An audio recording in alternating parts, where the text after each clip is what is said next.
O meu nome é João Vitor Panda e na ausência de mais delongas, esse aqui é o mais novo episódio do Crônicas de Nada.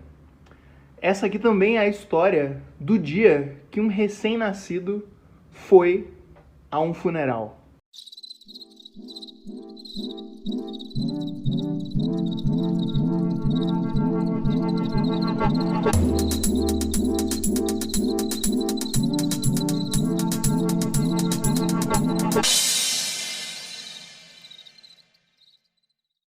O dia que um recém-nascido foi a um funeral foi a última quinta-feira, dia 10 de novembro de 2022. Só que a história começa no dia anterior, na quarta-feira, 9 de novembro de 2022. Bom, esse dia começou tranquilo, pacífico e ensolarado. Eu precisava adquirir alguns mantimentos aqui para minha residência, então me dirigi ao supermercado. Esse supermercado que já é tão corriqueiro aqui no programa, né? É o mercado do episódio do mercado. É o mercado onde eu testemunhei uma idosa vomitando no lixo do lado do caixa. Um mercado já muito frequente aqui para os ouvintes, né? Esse mercado, ele tá passando por mudanças. Ele era um Big, mas ele foi comprado pelo Walmart. Então, sem fechar, o mercado está se transformando em outro mercado. E esse processo está acontecendo enquanto as pessoas estão fazendo compras lá dentro. Então é um ambiente muito caótico, é um ambiente muito frutífero, né? Para mim, que gosto de testemunhar eventos, pois temos diversos eventos acontecendo pelos corredores. Mas eu tava lá, eu tava ouvindo o álbum Moon Safari, da banda Air, que é um álbum muito maneiro, muito descolado. E eu estava lá no meu modo de completa e total distração, né? Numa boa, fazendo compras, ouvindo música, tranquilaço. Voltei pra casa, foi muito rápido. Passei um pouco da metade do álbum, não deu tempo de ouvir ele inteiro, e já voltei pra casa. Quando cheguei, pausando a música e tirando os fones de ouvido, carregando o carrinho de compras, né? Nosso carrinho de idosos, a minha namorada Júlia, ela tava pelada, só enrolada na toalha, assim, e ela olhou pra mim e ela tava nitidamente sem jeito, assim, não por estar pelada, mas porque ela tinha algo a dizer e parecia algo desconfortável. E ela olhou e falou: Panda, a tua avó. Aí, quando ela falou a tua avó, eu, né, deduzi o que era a coisa desconfortável a se dizer. Eu falei: minha avó morreu? E ela respondeu, pelada: sim, a tua avó morreu. Aí eu fui guardar as compras, né? Porque eu tava com várias coisas perecíveis, né, no carrinho, que caso não guardadas, haveriam de perecer. E enquanto eu tava guardando as compras, a ficha simplesmente não caiu. Eu ainda estava meio embasbacado, assim, né? Não que seja algo muito, como eu posso dizer, inesperado. Porque as pessoas morrem, essa é uma das coisas que as pessoas fazem, mas principalmente os idosos morrem, né? É da natureza do velho morrer, tendo em vista que ele não pode viver para sempre. E enquanto eu tava no mercado, a minha mãe e a minha irmã estavam me ligando para tentar me dar essa notícia, mas vocês sabem que eu sou incomunicável, né? Eu não tenho internet, não tenho o chip do meu celular, acabou. E só recebi essa notícia da minha esposa pelada quando cheguei em casa. Quando eu terminei de guardar as compras, eu olhei pro celular e vi a ligação da minha irmã. Ela tava me ligando de novo. E quando eu atendi, ela tava chorando. E foi só nessa hora que eu me toquei, assim, tipo, caralho, minha avó morreu mesmo. E daí eu comecei a chorar também, né, naturalmente. E a gente teve aquele momento de choro ali e a gente tava chorando e já combinando a nossa ida pra nossa cidade, né, pra encontrar todo mundo lá e dar início ao processo de luto junto com a família inteira. E daí beleza, né, eu desliguei, tranquilo, e fui ver passagem de ônibus. Quando eu tava vendo passagem de ônibus, o meu priminho me ligou, o Arthur, ele tem 13 anos. Aí eu atendi e ele falou: minha mãe, né, a mãe dele, no caso a minha tia, filha da minha avó, irmã da minha mãe, ela tava na funerária já, resolvendo os assuntos funerários, e o meu primo tava no carro sozinho e ele me ligou. Aí eu perguntei, né, como tu tá se sentindo? E ele falou, eu acho que eu não tô sentindo nada. E ele tava meio sem jeito de falar isso, né? Ele pareceu meio envergonhado de não estar sentindo nada, sendo que a avó dele tinha morrido. Aí eu falei, mas isso é normal, isso é uma reação também, né? Tipo, você não precisa se cobrar por não estar sentindo nada, você não precisa se sentir culpado, sentir que você devia estar sentindo alguma coisa. Tipo, essa também é uma reação possível das reações que acontecem. E aí a gente continuou conversando ali, nessa hora eu já tava bem mais calmo, o primeiro choro já tinha acabado. Aí eu comprei minha passagem e me dirigi pra rodoviária.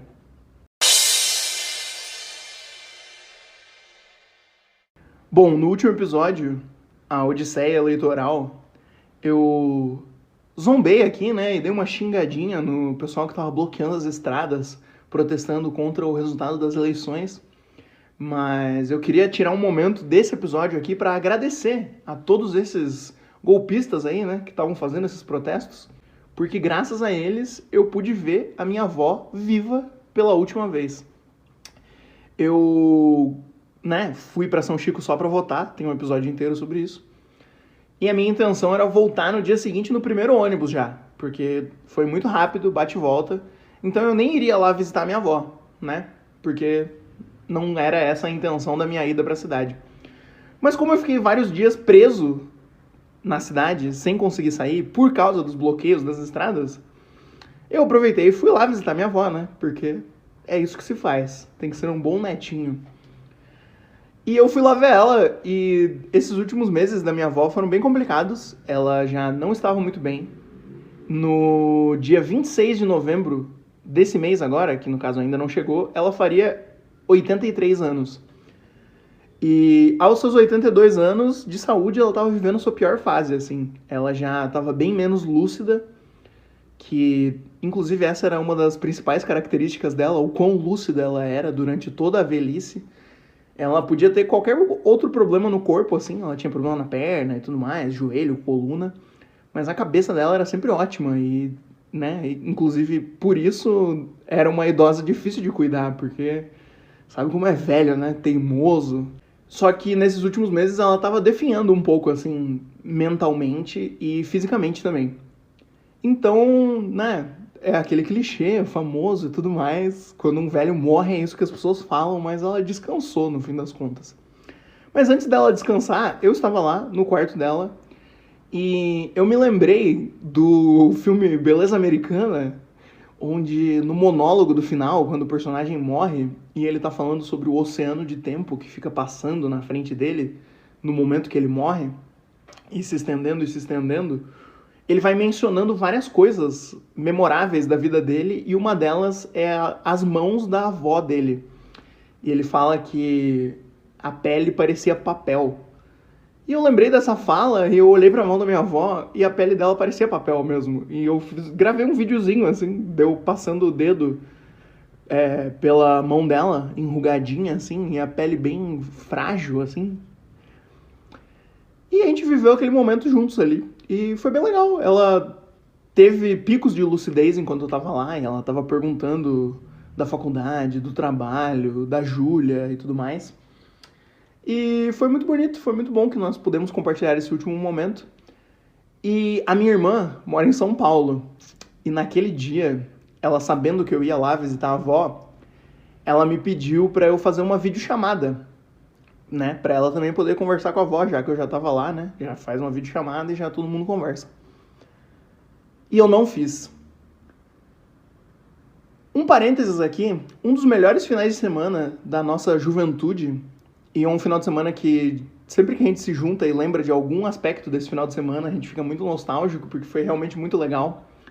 Foi um final de semana em que eu e alguns amigos, e a minha irmã, e a minha mãe, e o meu tio, nós viajamos para Florianópolis, capital de Santa Catarina, porque a gente ia num show do Terno, e a gente passou o final de semana lá em função de ir assistir o show, mas também indo na praia, passeando. E foi um final de semana muito maneiro, muito divertido e, como já disse aqui, um dos melhores finais de semana da nossa juventude. E teve um momento muito engraçado desse final de semana, e uma frase que a gente lembra sempre também. Nós estávamos em dois carros. Em um deles estava a minha irmã e no outro estava o meu melhor amigo, o Evaldo. E acho que um celular só tinha internet, alguma coisa assim, e a gente precisava chegar no lugar onde a gente ia ficar. E daí o Evaldo emprestou o celular dele com internet e com GPS pra minha irmã. O celular dele desbloqueado, com todas as informações ali, né? E o Evaldo, no momento de fragilidade no carro, tendo o seu celular desbloqueado na mão de uma pessoa no outro carro, tendo acesso a todas as suas informações, e essa pessoa sendo a minha irmã, ele olhou pra nós e falou: Meu Deus, eu entreguei o meu celular desbloqueado na mão dela. Isso foi como entregar uma arma na mão de um bandido. Eu lembrei disso agora porque não fazer a videochamada da minha irmã com a minha avó, no último momento que eu vi a minha avó viva, também foi a mesma coisa. Foi como entregar uma arma na mão do bandido. Porque agora, pelo resto da vida, minha irmã vai falar que ela não teve a chance de conversar com a sua avó viva pela última vez por minha culpa. Caralho. Eu estava me dirigindo para a rodoviária a essa altura, já sabendo que o enterro seria no dia seguinte, né, às 10 da manhã da quinta-feira, e o velório ocorreria na quarta, a partir das 8 da noite. E lá permaneceríamos a noite toda velando o corpo nessa tradição arcaica que eu aprendi a apreciar dessa vez. Mas a gente já chega lá. O meu caminho até a rodoviária foi de Uber, né, para ser rápido. Eu só queria chegar na minha cidade o mais rápido possível e ver a minha mãe, ver meus tios, ver meus primos, ver a minha irmã, ver todo mundo, porque estar longe seria muito complicado, não ir no velório seria impossível. Eu queria ver todo mundo e juntos a gente ter esse momento catártico. Será que a palavra é essa? Eu acho que sim, de certa forma. De novo, vou chegar lá, mas foi uma catarse que todos nós vivemos ali. Mas no caminho para a rodoviária, eu percebi que eu esqueci minha carteira. E para entrar no ônibus, você tem que mostrar a sua identidade, né? Aí eu já fiquei... caralho, meu Deus, eu sou muito burro, porque eu sempre faço isso, porque eu não consigo fazer nada direito. Será que tudo na minha vida tem que ser uma aventura mirabolante, que eu vivo justamente porque eu sou burro e eu não consigo fazer nada certo? Fiquei me culpando ali, revoltado. Perdi o ônibus que eu tinha comprado a passagem, tive que remarcar para um ônibus dali a 1 hora. E a Júlia mandou a minha carteira para mim de Uber, né, daqui de casa. E vocês sabem, eu não tenho internet, não consegui conectar na internet da rodoviária. Aí, a Autoviação Catarinense, um beijo aqui, uma das minhas empresas favoritas, o Wi-Fi dos ônibus da Catarinense são muito bons. Então eu fiquei perto de um ônibus que tinha chego, conectei no Wi-Fi daquele ônibus, e enquanto eu tava no Wi-Fi daquele ônibus, eu mandei mensagem pra Júlia, pra ela mandar minha carteira pra rodoviária, mandar um print da placa do Uber pra eu saber quem ele era, e já fiquei sem internet, então eu tinha que torcer pro Uber entregar minha carteira pra mim. Falei, né, pra ela embrulhar em alguma coisa que não parecesse que ele tava me entregando uma carteira. Também não tinha R$1 dentro daquela carteira, né, ele ia roubar, o que ele ia roubar? Tem 2 fotos 3x4, uma do meu amigo Fred e uma da minha namorada. Tem a minha figurinha do Mbappé, Legend, da Copa do Mundo, do álbum da Copa.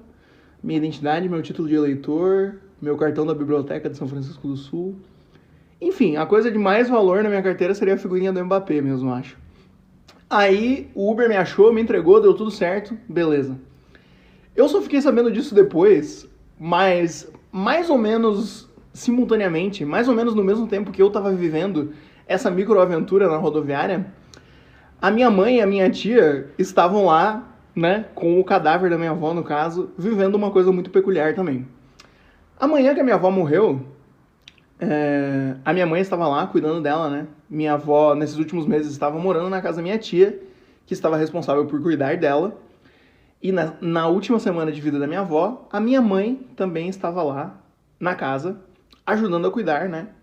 Cumprindo seu papel. Minha avó já estava completamente acamada, não conseguia fazer nada sozinha praticamente. Já falei, estava num estado bem ruinzinho, assim. E ela morreu na manhã de quarta-feira mesmo, em decorrência de várias coisas que não cabe mencionar aqui, mas foi natural, só aconteceu. E ela estava deitadinha na cama, a minha mãe deu café da manhã para ela, tudo certo. E daí a minha mãe tirou a dentadura dela, depois de tomar café, e virou ela de ladinho, assim, pra ela dormir, porque ela tava trocando o dia pela noite. E tendo algumas alucinações, assim, ela tava bem mal, assim, nessas últimas semanas. E ela não tinha dormido durante a noite, então a minha mãe meio que ajeitou ela ali pra ela descansar, né, dar uma dormidinha. E daí a minha mãe também foi descansar, tomar café, fazer as coisinhas dela.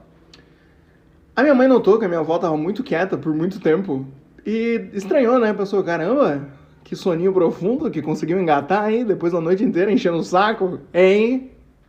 Aí ela foi lá averiguar e a minha avó tava morta. Mortinha da Silva. Mortaça. Foi de base.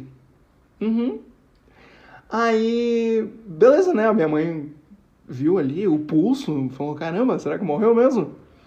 E ligou pro SAMU, né? Que é o que se faz. As pessoas têm que ir lá. Mesmo que já esteja morta, você tem que ligar para as autoridades para ter um atestado de óbito ali, dar início aos trabalhos e tudo mais. Mas, então, basicamente foi minha mãe que encontrou a minha avó ali de base. E a minha tia, minha mãe, né, ligou pro SAMU e daí chamou a minha tia para ver a situação. E elas estavam ali com um cadáver no quarto, sem saber o que fazer, enquanto esperavam o SAMU. E a primeira coisa que elas pensaram pra se certificar que a minha avó tava morta mesmo foi pegar o aparelho de pressão, de medir pressão, e medir a pressão arterial de um cadáver. E foi isso que a minha mãe e a minha tia fizeram, né? Mediram a pressão arterial de um cadáver enquanto não chegava o SAMU. Cara, vocês estão vendo que o tom inteiro desse episódio não é pra ser uma coisa super triste nem nada. Tem muito episódio que eu fico aqui choramingando. Hoje eu não tô choramingando. Tiveram várias situações muito engraçadas. Olha isso, medir a pressão arterial de um cadáver. Nem que eu tivesse muito triste, eu deixaria de ser capaz de dar risada disso. Aí veio o SAMU, beleza, né? Tava morta mesmo, atestado de óbito, coisa arada, leva pra funerária. Todos os processos se iniciando ali. E nisso eu tava combinando que quando eu chegasse na cidade, a minha irmã ia me buscar na rodoviária. E aí, estamos finalmente chegando no momento do velório. Com os atrasos, por eu ter perdido o ônibus, eu cheguei na cidade de São Francisco do Sul, a minha terra, já era 8 e pouco, assim. E o velório tinha começado às 8. Aí a minha irmã me buscou na rodoviária e eu olhei pra ela, ela tava normal, assim. Ela disse, ó, eu só cheguei lá, já pedi a chave do carro e vim te buscar, nem vi o corpo, nem nada. Ela tava me esperando pra gente ter esse momento juntos, assim. E daí eu falei pra minha irmã, cara, eu fiquei tanto tempo em rodoviária, em ônibus, tendo que me distrair, que eu nem lembrei que a gente tava indo pra um velório. Eu não tô em ritmo de velório, em clima de velório. Tenho que, né, entrar no pique, entrar no clima. Mas aí a minha irmã me lembrou que geralmente os velórios da nossa família são velórios muito divertidos e muito engraçados. Então, né, pra tudo tem hora. A gente ia chegar, a gente ia chorar, mas o resto da noite a gente ia ficar lá, juntos, se divertindo, basicamente.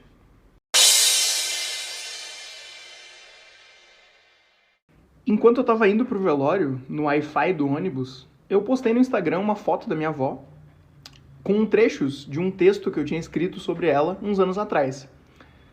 Esse texto se chama Tudo Não É Eterno, e eu escrevi ele num dia que a minha avó tava triste, com saudade do meu avô, né, que já tinha falecido antes dela, e ela falou essa frase, tudo não é eterno. E o texto é sobre isso, sobre essa frase, sobre aquele momento que a gente viveu. E quando eu fiquei sabendo que ela morreu, imediatamente eu lembrei desse texto e essa frase ficou ecoando na minha cabeça e ganhou um novo sentido. Agora sobre ela, né? Não era mais a frase que ela usou para descrever a dor dela em ter perdido o meu avô, mas era a frase que a partir de agora eu iria utilizar para me lembrar dela e para lembrar desse mantra, né? Tudo não é eterno. Ponto.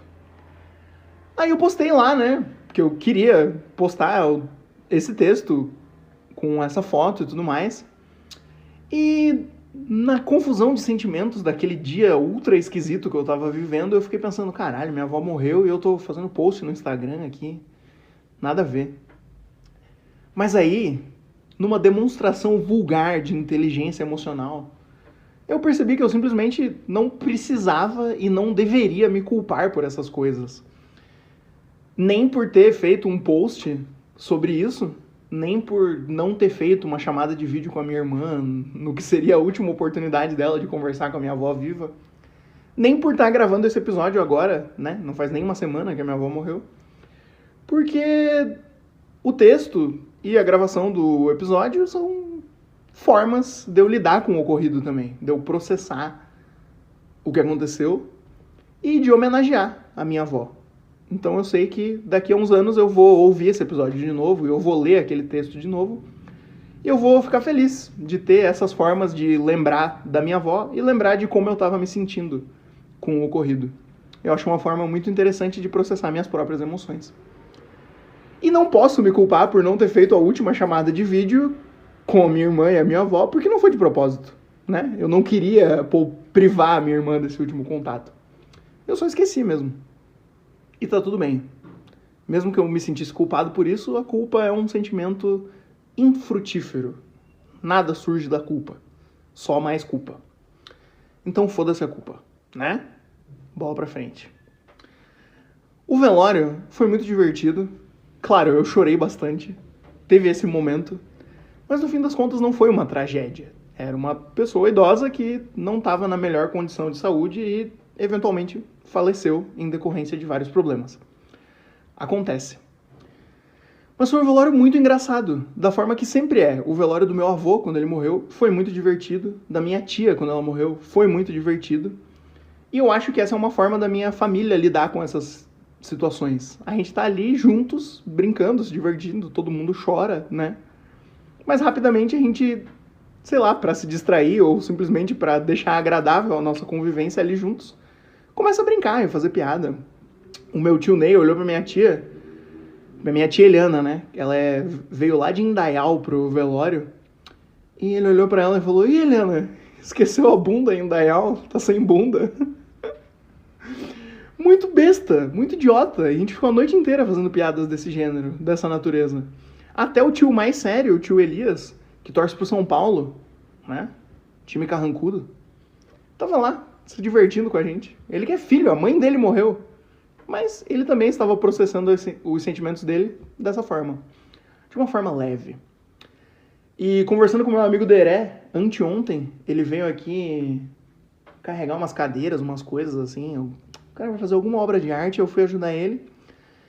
E ele me ofereceu um cigarro, depois que a gente fez esse fretezinho. E eu aceitei, né? Comecei a fumar aquele cigarro como desjejum. Não sou fumante, mas entendo a importância e o valor de um cigarro. Então tava ali, né? Só dando aquela fumadinha. Eu falei pra ele: "Poxa, acredita que no velório inteiro ninguém teve a decência de me oferecer um cigarro?" Ele falou que isso é inadmissível. E ele também contou que o velório da mãe dele foi divertido e outros velórios que ele foi, da família dele, foram divertidos. Então acho que não é estranho que as famílias processem a dor dessa forma. Acho até muito correto, muito conveniente. E lá ficamos a noite inteira, comendo umas comidinhas que tinha junto na coisa da funerária, processando o ocorrido e se divertindo, enquanto havia um cadáver no recinto. Essa é uma tradição muito arcaica e muito besta, você ficar a noite inteira com um cadáver lá, e eu acho que é uma tradição que está se perdendo já, inclusive. Né? Sei lá, seria muito mais correto 3 horinhas ali de caixão aberto, todo mundo olha pro morto, sente o que tem que sentir, vai embora, no dia seguinte enterra e Deus abençoe? Talvez, mas a gente ficou ali a noite inteira. E foi muito bom ter ficado ali a noite inteira. Tiveram vários pequenos momentinhos assim que fizeram valer a pena. A Júlia, minha namorada, ela não pôde ir. Mas quando a gente recebeu a notícia, ela rapidamente começou a fazer um retrato da minha avó, porque ela é artista plástica, né? E ela fez um retrato, assim, só de lápis, rapidinho, embrulhou e falou: leva lá pra deixar no velório ou pra dar de presente pra todo mundo, porque eu não vou poder estar, mas essa é a minha forma de estar presente. E eu entreguei o quadro pra minha mãe, a minha mãe ficou maravilhada, mostrou pra todo mundo, e foi tão bonito. A minha avó tava ali morta no recinto, mas ter um retrato dela sorrindo e todo mundo olhar para aquele retrato e pensar: caramba, nossa, é assim que a gente vai lembrar dela. Aí a gente colocou o retrato bem posicionado lá do lado das bíblias e das coisas juntos ali na cenografia funerária, e ele ficou lá a noite inteira. Tinha o cadáver, mas também tinha uma representação de um momento feliz da minha avó. E vamos tentar lembrar um pouquinho mais, né, do que estava retratado no quadro.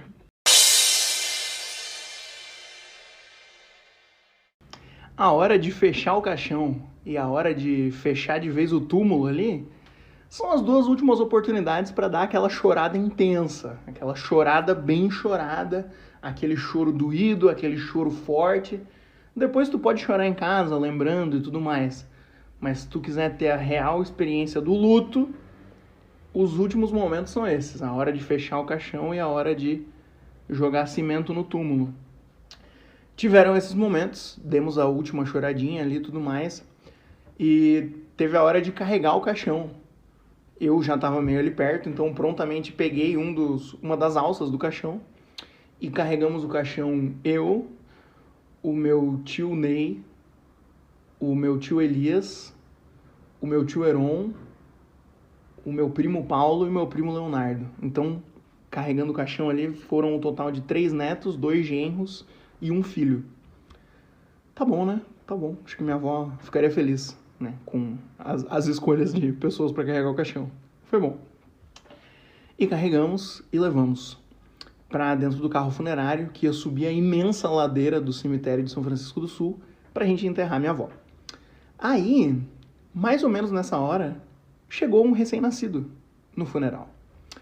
É o filho do meu primo Paulo, que nasceu, tem um mês, assim, ele tem um mesinho.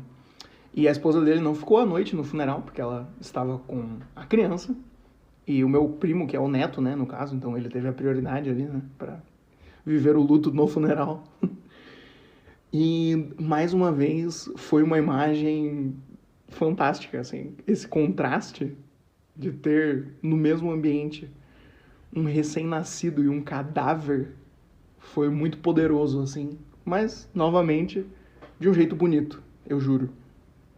Aliás, não sei, será que o ar de um lugar que tem um cadáver tá cheio de bactéria e daí o recém-nascido não tem anticorpos direito ainda? Não sei, mas em nenhum momento o recém-nascido ficou muito perto do cadáver. Tava uma distância assim que eu julgo saudável. Não teria como o cadáver espirrar na cara do recém-nascido e jogar doenças de morte em cima da vida.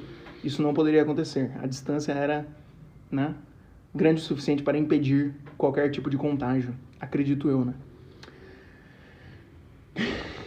Mas essa visão peculiar aconteceu. Um recém-nascido e um cadáver no mesmo espaço. Fantástico. Subimos a ladeira, enterramos a Dona Alzira, minha avó. Lembrei da frase, tudo não é eterno. E como ela era muito beata, naturalmente tivemos que puxar um Pai Nosso ali, uma Ave Maria e tudo mais. Era uma mulher muito crente, muito católica. Então fez-se necessária a oração. Eu não sou uma pessoa religiosa. Eu já fui extremamente católico, mas deixei de ser. Tenho muito respeito também, né? Tem um episódio também sobre Deus aqui, se alguém quiser ouvir. O nome é O Cliente Favorito de Deus. Mas, então, eu não faço mais o sinal da cruz quando a minha família vai rezar. E quando eles estão rezando o Pai Nosso, eu só fico quietinho, assim, com a cabeça baixa, porque, sei lá, não é a minha religião e eu não participo desse rito. Mas naquele momento eu pensei, caramba, porra, minha avó ia querer que eu rezasse esse Pai Nosso. Então eu fiz o sinal da cruz, junto com todo mundo. Rezei o último Pai Nosso, a última Ave Maria da Dona Alzira, em voz alta, fiz o sinal da cruz de novo, e foi isso. Enquanto eu estava subindo a ladeira e vendo todos os meus familiares ali, juntos naquele momento, eu estava sentindo uma sensação estranha, e estranhamente positiva. Uma sensação que eu só fui processar direito no dia seguinte, conversando com a minha mãe, quando ela me mandou alguns áudios. Mas, de novo, a gente vai chegar lá. Depois que a gente enterrou a minha avó, eu dei uma caminhada pelo cemitério e fiquei olhando as lápides. E tinha uma lápide muito foda, uma frase muito poderosa. Deixa eu pegar a frase aqui. A quem chora por mim, lembre de minha alegria e conforte seu coração. Aos que sofrem por minha ausência, estarei em seus sorrisos. caralho, muito foda, que lápide foda. E eu vi várias outras, assim, muito tristes e muito lindas. E nessa hora eu pensei, caramba, queria escrever um livro. Olha só, imagina escrever um livro catalogando todas as frases das lápides do cemitério de São Francisco do Sul. Uma maneira muito particular, muito peculiar de falar sobre história, memória e linguagem, né? Um alvo de estudo tão grande desse programa. Imagina um livro sobre a linguagem do cemitério. Não precisava identificar as pessoas, as lápides, nem nada. Só fotos, assim, das frases e levantamentos. Imagina. Quantas vezes aparece a palavra saudade no cemitério de São Francisco do Sul? Quantos descanse em paz tem no cemitério de São Francisco do Sul? Teve uma lápide que eu vi que não era descanse em paz, era descansa em paz. Qual é o impacto dessa mudança? De mudar, né? Do imperativo, descanse em paz é quase uma ordem. Descansa em paz já soa mais como uma sugestão amigável. Caramba, vou fazer isso, um livro sobre a linguagem do cemitério.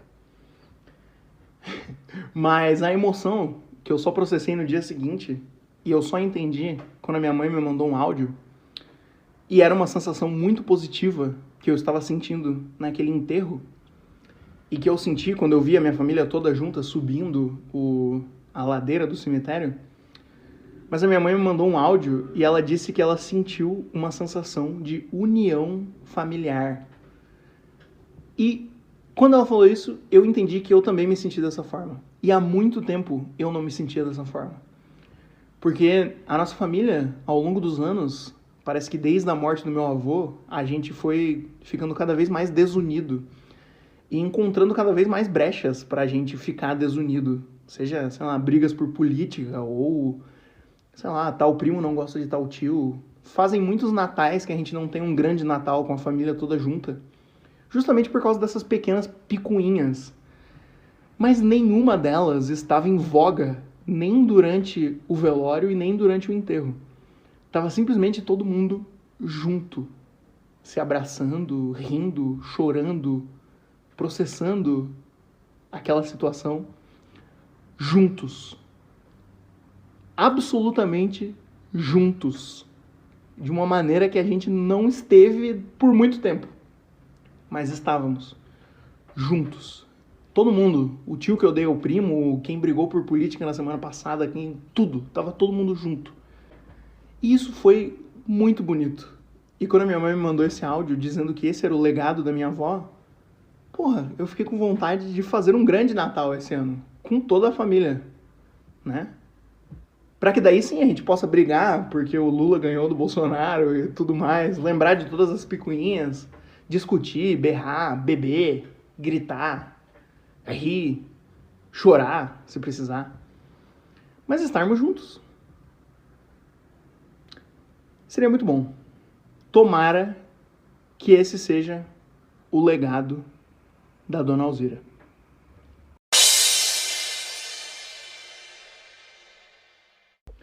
Muito obrigado por ouvir mais esse episódio do Crônicas de Nada. Espero que você tenha gostado. Se você tem algum contato aí com a Prefeitura de São Francisco do Sul e quiser me ajudar a botar em prática essa ideia do livro sobre a linguagem do cemitério, vamos lá, me bota em contato. Quero fazer reuniões. Ah, você tem um contato aí de uma... Como que chama? Uma editora literária? Manda pra mim. Vamos fazer esse livro? Quero fazer. Eu mesmo vou ficar subindo, descendo a ladeira do cemitério e lendo todas as lápides. Cara, pior que eu acho que se tem uma pessoa capacitada para essa tarefa no mundo, ler todas as lápides do cemitério de São Francisco do Sul, essa pessoa sou eu. E eu vou fazer isso. Eu juro. Da mesma forma que eu vou subir aquela pedra que eu mencionei uns episódios atrás e também vou ser apresentador do Globo Esporte. Se você gostou desse episódio, indique para amigos que gostam de podcast ou não. Sei lá, ajuda a espalhar a palavra do programa aí. Ajude-nos a crescer aos pouquinhos, ok? Muito obrigado pela sua audição. Meu nome é João Vitor Panda e o Crônicas de Nada vai ficando por aqui, pois já é chegada a hora de dormir. Dormir hoje para acordar amanhã. Tchau.